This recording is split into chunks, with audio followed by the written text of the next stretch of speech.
we are starting not a brand new, we're continuing a series called Kryptonite. And most of you guys know, you've heard the word kryptonite. I think most of us, if not everybody, knows who Superman is, right? Raise your hand if you know Superman. We all do, pretty much, almost all of us, right? Superman, right? What does it say? Faster than a speeding bullet, more powerful than a locomotive, able to leap tall buildings in a single bound, right? The world's most powerful superhero. And most of us know what kryptonite is. Kryptonite is a mineral, a little rock from Superman's home planet of Krypton that drains him of his strength, so that whenever he gets close to it, he becomes almost powerless. This little green rock is the only thing that can bring Superman to his knees. Without kryptonite, he cannot be defeated. But as soon as he even gets close to it, his strength fails. It's his only weakness. Now, whether we realize it or not, we all have similar weaknesses that have the ability to drain us, both emotionally and spiritually. The Bible warns us that there are things in life that have the ability to bring us to our knees. And like Superman, when we come into contact with emotions like stress, doubt, fear, jealousy, pride, to name a few, those feelings have the ability to rob our joy and cause us to live a life that's influenced by this type of spiritual kryptonite. Now, over the past couple weeks, we've talked about some very specific temptations that are kryptonite to us. In our opening weekend, I talked about comparison and how if we live a life where we compare our life to the lives of people around us, what happens is you fail to see the ways that God is blessing you, and you miss out on the life that God intended for you. Well, last week, Sean talked about the kryptonite of self-centeredness and how that takes a toll on our marriages and leads to all kinds of harms in our relationships. This morning, I like to talk about the kryptonite of fear. You see, the feeling of fear or anxiety or this constant worry is one of the most debilitating emotions a person can ever face. Because when you're constantly letting fear influence your decisions, it becomes nearly impossible to follow the direction that God has for you. Now understand, we're all built to experience fear, like many of our other emotions that we face. Right? Joy, sadness, courage, loneliness, the list goes on. It can be extremely helpful because it tells us when to avoid certain dangers. For example, if we're scared that the lion is going to eat us, then common sense would dictate what? Stay away from the lion, right? Well, when anxiety takes hold and it becomes a constant kind of thing in our lives, it becomes a more serious issue. Because if we allow it to change us and take control, then we empower that emotion. Now, I'm not talking about like the fear of spiders or, the fear of the dark, because we all have experienced these different forms of things in different ways. I'll tell you a story. I remember I was in second, third grade. I overheard a story. My cousin was telling us a story about, she's like a month older than me, right? So she was like the same age. She's telling the story how she got stuck in an elevator. And she was stuck in an elevator for like 20 minutes. Now, for a kid who's already kind of claustrophobic, like, there was like this feeling of like imminent death. Like if I was on that elevator, I would have died. That was kind of how I felt. And I wouldn't be able to tell you like the details of the story, but I could tell you the way it made me feel. And after she told that story, I'll tell you what, you weren't going to get me on one of those death boxes like ever, right? Every time we went to a building, there was an elevator, I'd always talk somebody who was, nope, I'm taking the stairs. Like, I don't care if it's 5 stories, I'm a young kid, I'll take the stairs. And I did. I took the stairs like everywhere, right? We went on a family vacation when I was in middle school, probably 6th grade, 7th grade.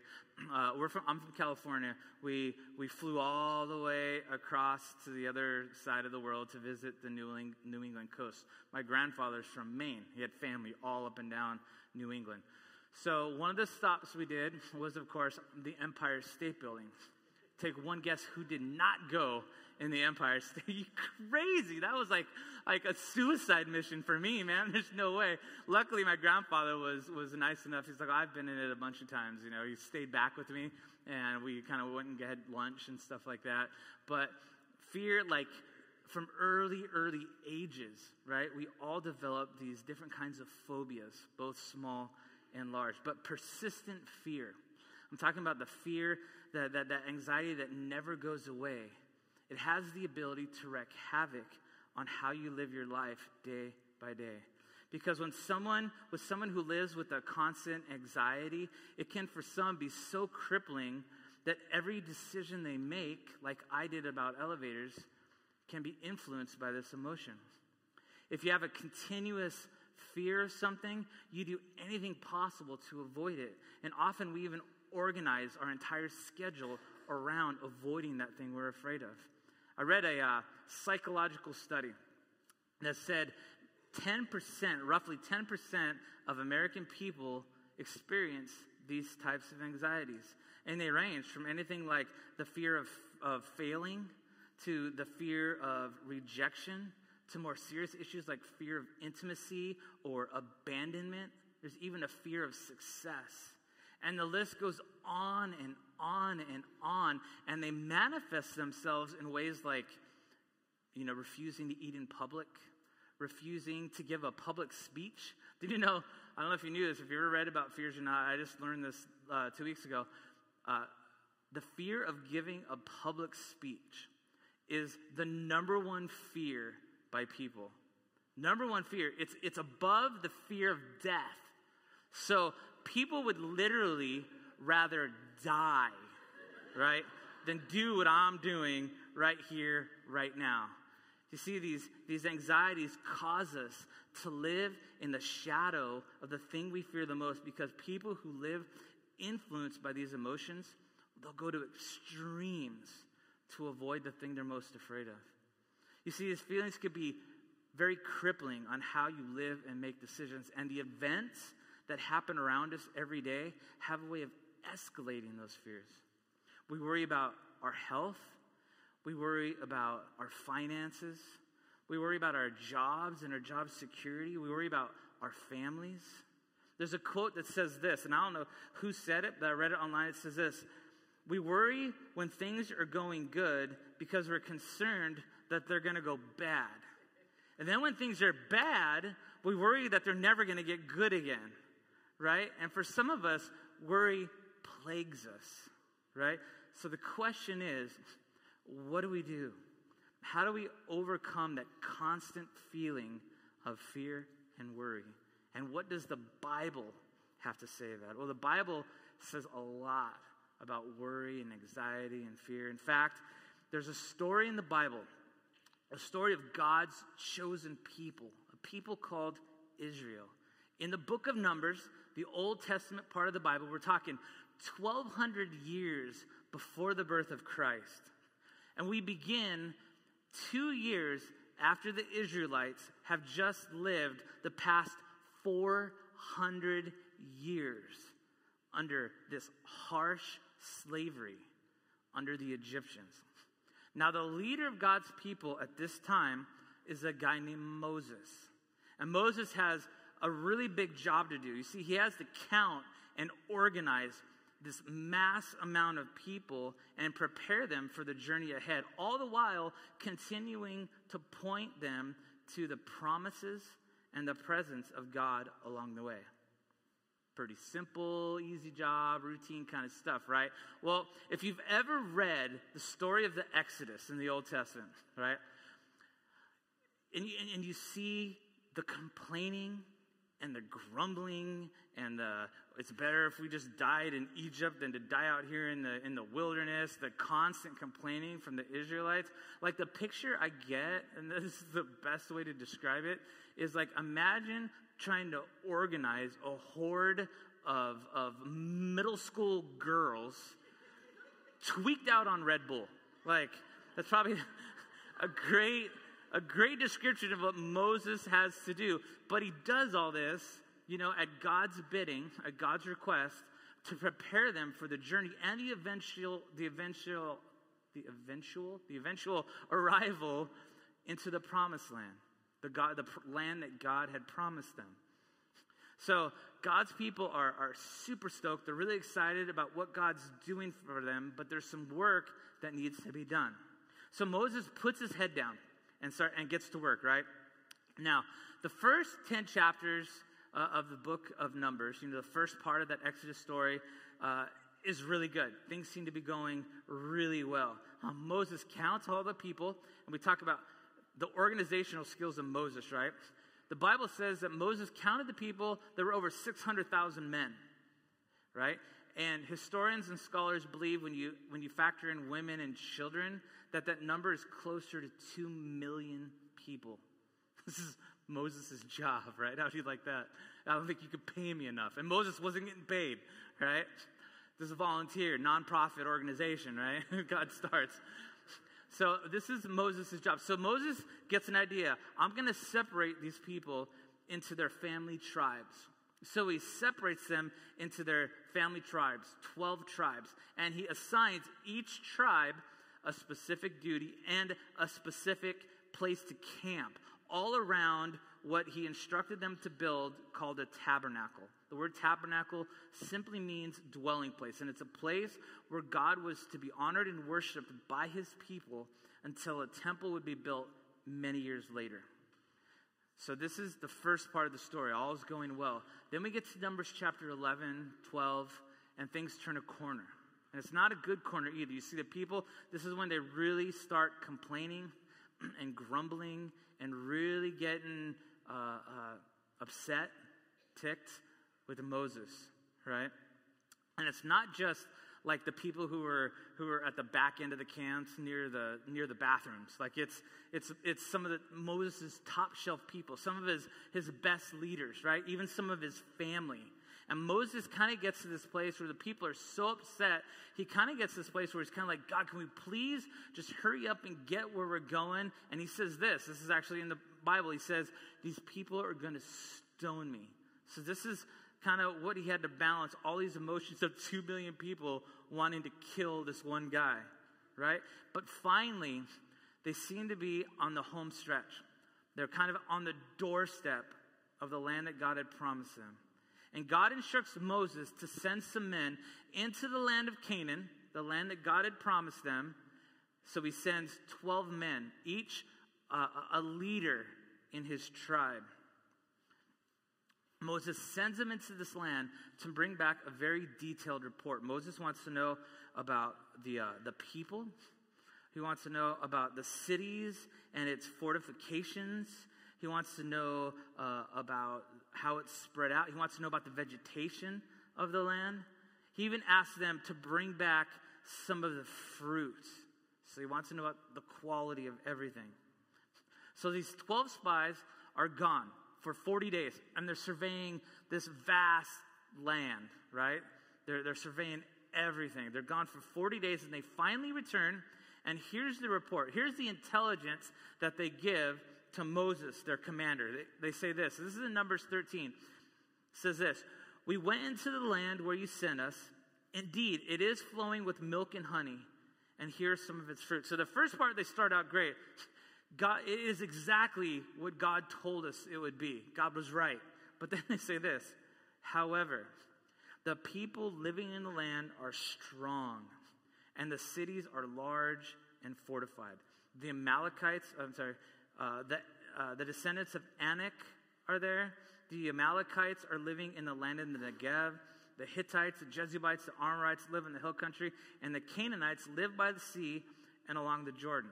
So he says, the land is vast, the people are spread out, the cities are large, and they're fortified. There's different tribes, different groups, and they're warriors. They're strong. Only one man, a man by the name of Caleb, stands up and says, we must take possession of this land that God has promised us. In other words, he's saying, we need to stand on the promise of God, right? We need to take this land now. But here's their response to his interjection. It says this, But the men who had gone up with him, who had gone up with Caleb, the other 11, said, we can't go up against these people because they are stronger than we are. So they gave a negative report to the Israelites about the land they had scouted.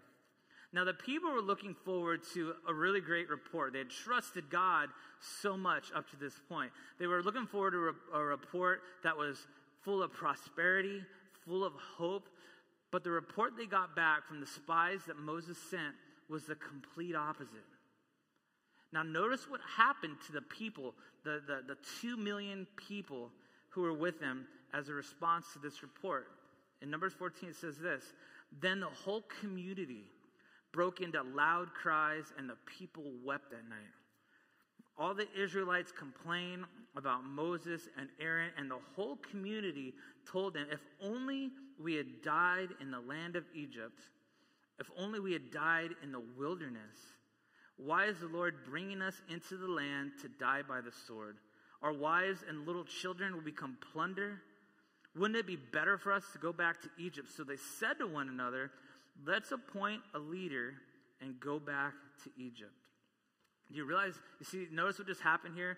God's people went from a place of faith to a place of fear.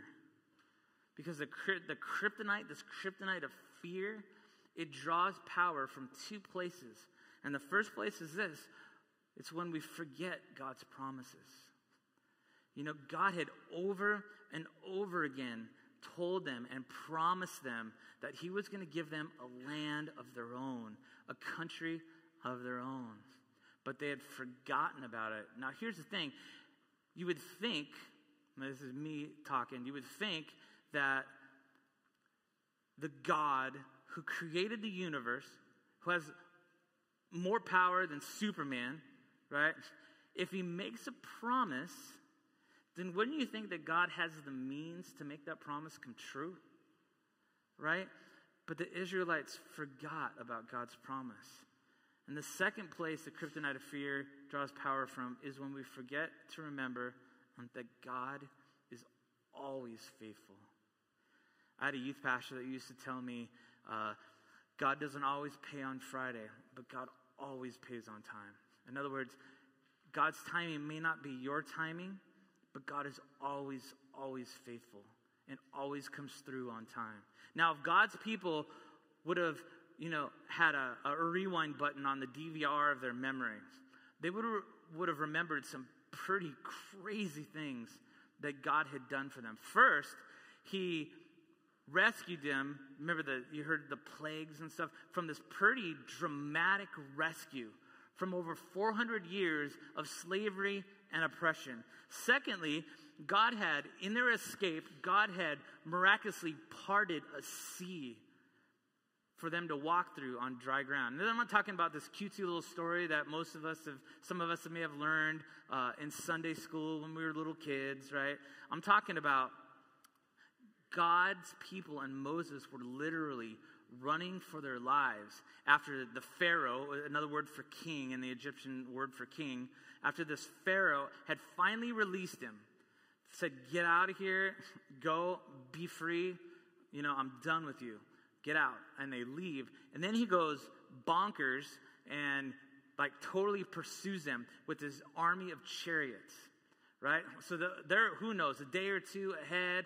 Maybe it took Pharaoh a couple days, and he sends his chariots after them. They look back, and they see 10 miles in the distance the dust of the chariots, right? And here in front of them is this sea. And they're trapped between the sea and the chariots. And God tells Moses, hit the sea. And when he did, it opened up, right? So now these Israelites are walking, through this sea. And then when they got to the other side, the Egyptian pursuers came after them. It was like all or nothing, right? Death or glory, whatever, right? They're running through the sea only to see God collapse that sea, saving his people. God had always been faithful to his people. On top of that, while they lived in the wilderness, throughout this journey, God provided food for them. The Bible calls this manna, this bread-like substance that the Israelites would wake up to and collect and have food for the day. And this happened every day. He provided meat in the form of quail for them every single day. Then when the people complained of lack of fresh water, God tells Moses, take your staff and strike this rock. And when Moses did that, fresh water came out of this rock. So the people had fresh water to drink. But even after all that, they forgot about his faithfulness. Now, I would think if I were there, and this is just me thinking, if I had been at that sea and I saw the Egyptians, coming at me, and Moses said, God told me to do this, this is going to seem really crazy, but I'm going to hit this water with my stick, and it's going to open. I'm like, yeah, good luck with that, right? And then he does, and it happens, and I'm like, all right, and I'm walking through the sea, probably scared that it's going to collapse on me, right? Look in, you see little fish swimming by, and stuff. I'm like, I would think if I had seen that, only to get to the other side, to Moses hit the water again and it falls back, I would think for most of us, that would probably be enough for a lifetime. Wouldn't you think? I would never doubt God ever, right? But they did, right? Humans just like us. Even though God had made this promise to them over and over again. These spies even brought back fruit from the land, proving that God was right. This was a great land for them. Proving that it was worth their effort to follow God and trust God, yet they failed to, and they grumbled and complained and let fear take a hold of them. So God didn't let them enter the promised land because of their fear and their compromise. God waited. God stood back and said, we'll wait until you're ready to trust me. And when you're ready to trust me, I'll never leave you. I'll be here for you. I'll be here patiently waiting. I'm not going to force you to do anything. And in that time, they fought long, extended wars that drained them. They disobeyed God time and time again. They grumbled because they didn't trust God. They trusted their fears rather than trusting their Father. And they maximized the problems they had in front of them. They minimized the promise of God. You see, that's the story of God's people, but it's also the story of us. There are many of us sitting here today who struggle with letting our worry and our fear overcome our faith. We worry about our health. We worry about our appearance. We worry about our money. Most of all, we worry about our future. But you know what? That all seems to condense down to one thing, is we worry about who we are. And we forget whose we are.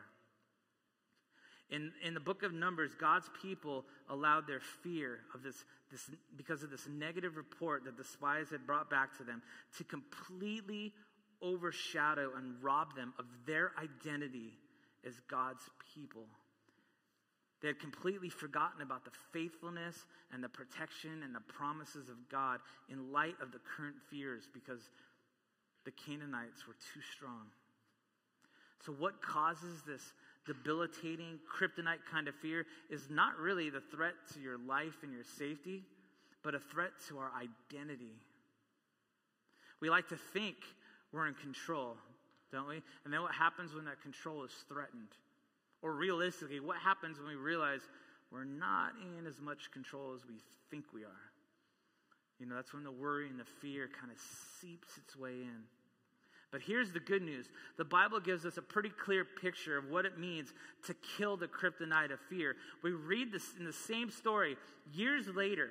40 years later, God simply waited for his people to gain faith back in their God. He waited 40 years patiently. By now, Moses and a lot of the people that came out of Egypt with the grumbling and complaining had passed away.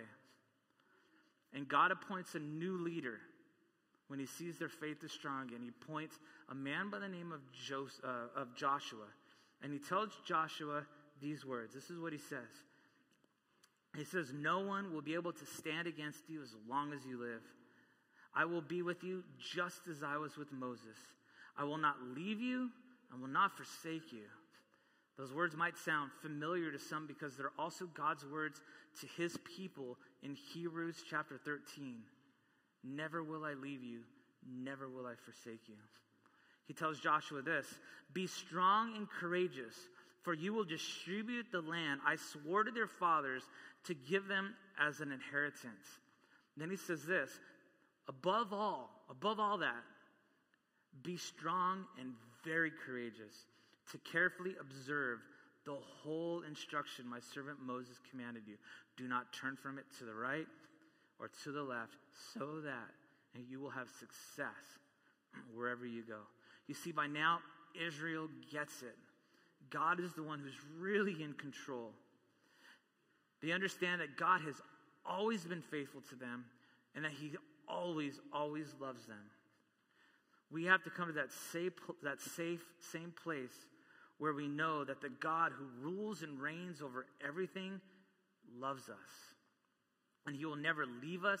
He will never forsake us. And he's controlling every molecule in the universe according to his plan.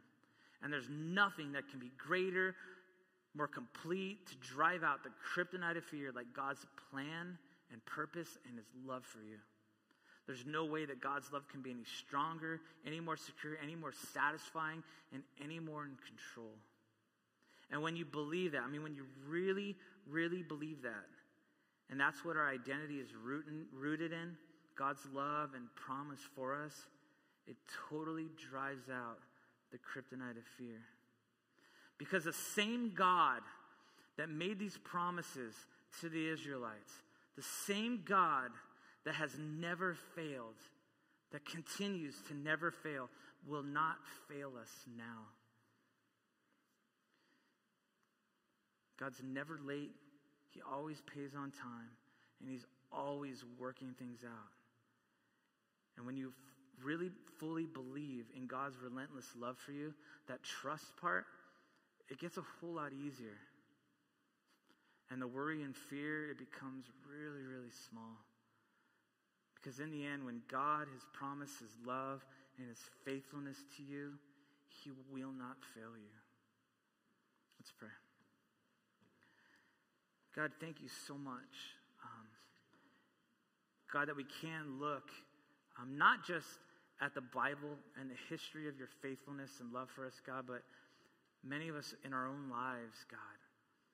Both little things that you've done for us, God, that bring back reminders of your love and faithfulness to us, but for a lot of us, some pretty big, drastic things as well.